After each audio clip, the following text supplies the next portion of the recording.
नरेंद्र मोदी का मुझे पलड़ा भारी नजर आ रहा है। लेकिन हमारे यहाँ पे आप व्लॉग्स में नरेंद्र मोदी की और राहुल गांधी की बात करें, लेकिन आप अवैसी बिरादरान की बात नहीं कर रहे। असदुद्दीन अवैसी एंड उसका जो भाई है अकबरुद्दीन अवैसी, वो भी एक काफी तवाना आवाज है मुसलमानों की भी, ना सिर्फ हैदराबाद साइड से और इंडिया में उनकी जो व्यूअर्स आपको ना सिर्फ पाकिस्तान में वायरल मिलेंगी बल्कि इंडिया में भी उनको वो कहते हैं ना बड़े अच्छे और बड़े ही मजबूत सियासतदान के तौर पे देखा जाता है। और मैं आपको ये बताऊं कि अवैसी बिरादरान वो वाहिद पॉलिटिशियन हैं जो इंडिया में इस वक्त पीक पे नजर आते हैं।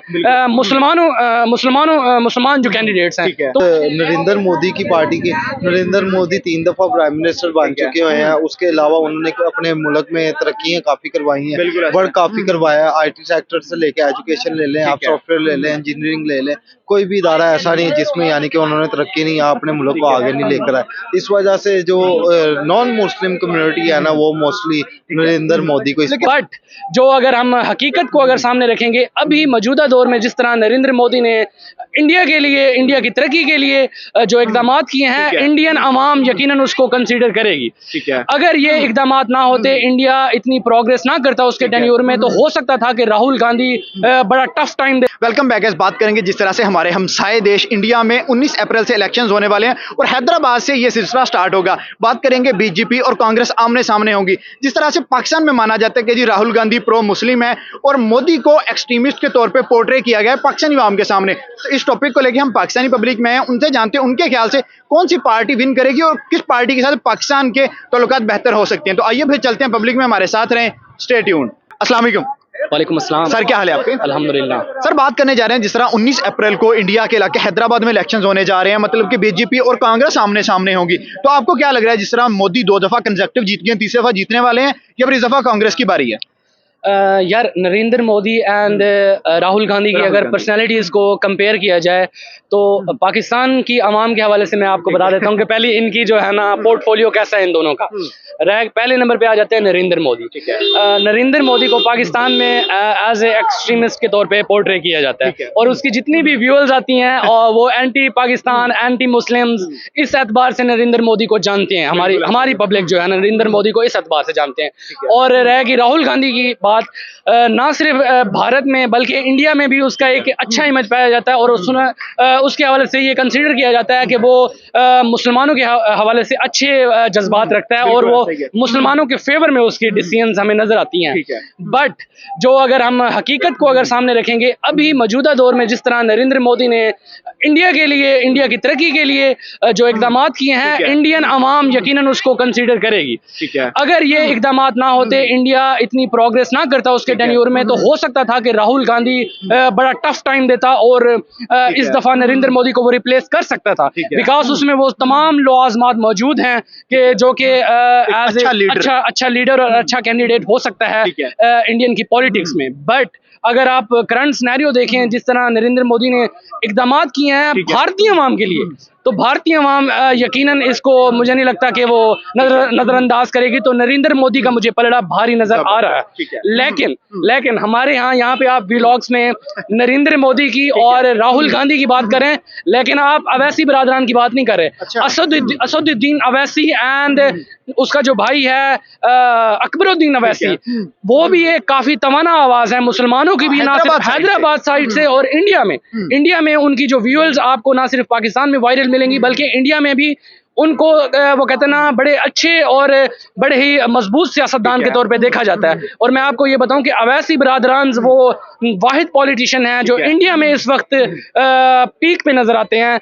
मुसलमान जो कैंडिडेट्स हैं, तो वो भी अगर इस धारे में शामिल होते हैं, उनको भी कोशिश करनी चाहिए कि अपने आप को इस लेवल पे ले आए कि वो भी इस वो कहते हैं ना दौड़ में एज ए कैंडिडेट के तौर पे आगे और सामने आए। जैसे आपने ही बात कर दी कि राहुल गांधी को प्रो मुस्लिम समझा जाता है और मोदी को इंडिया में एक्सट्रीमिस्ट समझा जाता है, हमारे ख्याल से जो हमारे सामने एक इमेज पोर्ट्रे की गई है। तो आपको लगता है कि वो जो एक्सट्रीमिस्ट वाली चीज है वो कहीं ना कहीं मोदी को हिट करेगी? यार देखें, अब अगर हो रहे होते इलेक्शंस पाकिस्तान में, तब तो ज़ाहिर बात है यहाँ पे नारे भी लगते हैं कि मोदी का जो यार है गद्दार है, गद्दार है। ऑब्वियसली अगर आप मोदी को किसी भी, वो कहते हैं ना, आपके मुकाबले में मैं खड़ा कर दूं तो यकीनन आप वो कॉन्टेस्ट जीत जाएंगे। अगर आप हिंदुस्तान की बात करें, क्योंकि इलेक्शंस वहाँ पे हो रहे हैं, मैंने जिस तरह आपको बताया कि अभी जिस तरह हालिया इकदाम हुए हैं इंडिया के कश्मीर में, आप देखें उसने मोदी ने एक तो अपनी मजहबी जो छाप है उसको भी कायम रखा है, उसके साथ साथ उसने प्रोग्रेस का जो पहलू है उस पर भी तवज्जो दी है। मतलब जो वो तरक्की वाला पहलू है उसको भी उसने वो कहते हैं कवर किया, और साथ साथ उसने मजहब को भी कवर अप कर दिया और तमाम मज़ाहिब के लोगों को साथ लेके चल रहा है। तो इस वक्त नरेंद्र मोदी मुझे मजबूत उम्मीदवार दिखाई दे रहा है। उसकी वजूहत यही है, उसकी वजूहत ये है कि उसने सिर्फ बातें नहीं की बल्कि अमली इक़दाम करके ये करके दिखाया है कि भाई उसमें एबिलिटी है, बजाय उसके कहता नजर इसके कि वो उसके बारे में क्या हम तासुरात रखते हैं या उसका किस तरह का इमेज लोगों में दिखाई देता है। लेकिन हिंदुस्तान में इस वक्त नरेंद्र मोदी एक बड़ा ही स्ट्रॉन्ग कैंडिडेट जो है ना समझा जा रहा है और उभर के सामने आ रहा है। बिल्कुल ऐसा ही है। जैसे आपने कहा कि देखिए आप पाकिस्तानी आवाम से हमें यही पूछ रहे हैं कि उनके ख्याल से मोदी जीतेगा तो पाकिस्तान के साथ इंडिया के ताल्लुकात अच्छे होंगे, या फिर राहुल गांधी जीते तो पाकिस्तान और इंडिया के ताल्लुक बेहतर होंगे? यार एज सच कोई इतना कोई मेजर चेंज नहीं होती। हमारी पाकिस्तानी अवाम को ये पता नहीं कौन बता के चला जाता है कि राहुल गांधी आ जाएगा तो हालात बेहतर हो जाएंगे। कुछ नहीं होने वाला, तमाम पॉलिसीज इसी तरह ही चलेंगी उनकी। ठीक है, आपको बेहतर होना पड़ेगा, आपको बेहतर होने की जरूरत है, वो बेहतर हो रहे हैं। इंडिया ने इस वक्त अपनी सोच को बदल लिया है, वो इन तमाम चीजों से अब बाहर आ चुके हैं जो कि हमारे यहाँ अभी स्टिल एग्जिस्ट कर रही हैं और हम दिन ब दिन जो है ना तनज़ली की तरफ जा रहे हैं। तो यही बात है, कुछ भी नहीं होने लगा, सिर्फ चेहरा बदलेगा। बाकी वो कहते ना, वो सिर्फ भाई उन्होंने पाकिस्तान का ठेका तो नहीं उठा लिया कि अगर वो राहुल गांधी आ जाएगा तो उसने वो कोई वो कहना उसने कोई जादू की छड़ी घुमा देनी है, या उससे लाहौर में कोई ऐसे कोई उसके वोटर्स हैं जो कि खुश हो जाएंगे, या उसका कोई बिजनेस पाकिस्तान में है, या उसके कोई वो कहते हैं इस तरह के कोई उसके बेनिफिट्स हैं, या कोई उसका मुफाद जुड़ा हुआ है पाकिस्तान से। भाई वो एक आजाद एंटिटी है, ठीक है ना। उसने वही इकदाम करने हैं जो कि इंडिया के लिए, भारत की आवाम के लिए बेहतर है। तो ये हमारे जो लिबरल्स कह रहा हूँ, सॉरी, हमारे जो वो कहते हैं ना चंद लोग हैं जो कि वो कहते हैं ना, उन्हें कोई भी शुर्री छोड़ दी जाए कि भाई फलाना जो है ना मुसलमानों के हक में है, यार वो तो बड़ा मुसलमानों के हक में बोला, वो सादा मुसलमान जो है वो इस बातों में आ जाता है, वो समझ लेता है कि शायद यार राहुल गांधी आ जाएगा तो कोई मुसलमानों के हक में पता नहीं कोई तहरीकें शुरू हो जाएगी। कुछ नहीं होने वाला, वो अपने मुल्क का जिम्मेदार है और अपने ही मुल्क के अवाम की फलाह बहबूद के लिए जो उसे अच्छा लगेगा वो करेगा। ठीक है, बाकी होप फॉर द बेस्ट। अच्छा लीडर है राहुल गांधी भी, लेकिन यह है कि नरेंद्र मोदी का पलड़ा मुझे भारी नजर आ रहा है। अस्सलाम वालेकुम। वालेकुम अस्सलाम सर, क्या हाल है आपका? ठीक ठाक सर, बात करने जा रहे हैं जिस तरह से भारत में एक दफा फिर इलेक्शन होने वाले हैं। हमने देखा कि जी पिछले 2 दफा कंसेक्टिव मोदी जीत गए हैं, लेकिन हैदराबाद के इलाके में होंगे बीजेपी और कांग्रेस मैदान में आने वाली हैं। अगर देखिए उस इलाके में तो राहुल गांधी की बहुत ज्यादा सपोर्ट है क्योंकि उनको प्रो मुस्लिम समझा जाता है, जबकि बीजेपी पार्टी जो है उनको एक्सट्रीमिस्ट समझा जाता है। आपको क्या लगता है?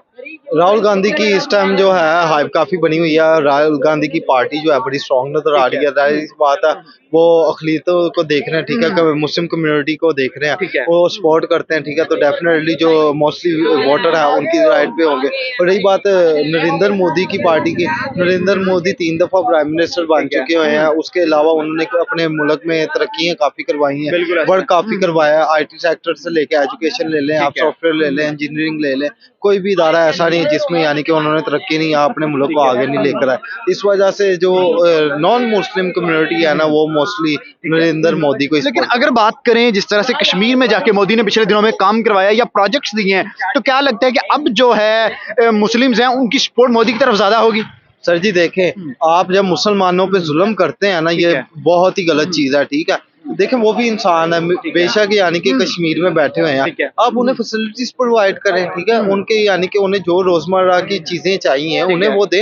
आप बाकी मुल्कों में, बाकी सिटीज में भी तो दे रहे हैं ना, ठीक है। डेवलपमेंट हो रही है, वहाँ पे भी स्कूल बनने चाहिए, कॉलेजेस बनने चाहिए, वहाँ पे भी IT सेक्टर खुलने चाहिए ताकि जो कश्मीर के अवाम है वो भूखी तो ना मरे। लेटेस्ट जो रिपोर्ट्स आई हैं कश्मीर से, उसके मुताबिक श्रीनगर को बड़ा एडवांस कर दिया गया, लॉन्गेस्ट टनल्स दे दी गई, जो मतलब कि मोदी अब जो है वो मुसलमानों के लिए बेहतर कर रहे हैं। हमें ये इंडियन मुस्लिम से अक्सर सुनने को भी मिला है। सर देखें, श्रीनगर की अगर आप बात करते हैं ना, श्रीनगर जो है ना वो बहुत ही खूबसूरत एरिया, ठीक है। तो वो आप ना भी सपोर्ट करें ना, तो फिर भी एक खूबसूरत एरिया को ना एक्सप्लोर करना हर इंसान की ख्वाहिश होती है। तो वहाँ पे गवर्नमेंट की इन्वेस्टमेंट करना, यहाँ पे टूरिज्म को बढ़ाना, ये उनके लिए बहुत बड़ी अचीवमेंट है। उसका रीजन ये है कि जाहिर सी बात है, टूरिस्ट जाएंगे उन्हें बिजनेस आएगा, बिल्कुल मुल्क तरक्की की तरफ जाएगा। जब टूरिस्ट ही नहीं जाएंगे तो मुल्क तरक्की की तरफ कहाँ पर आएगा?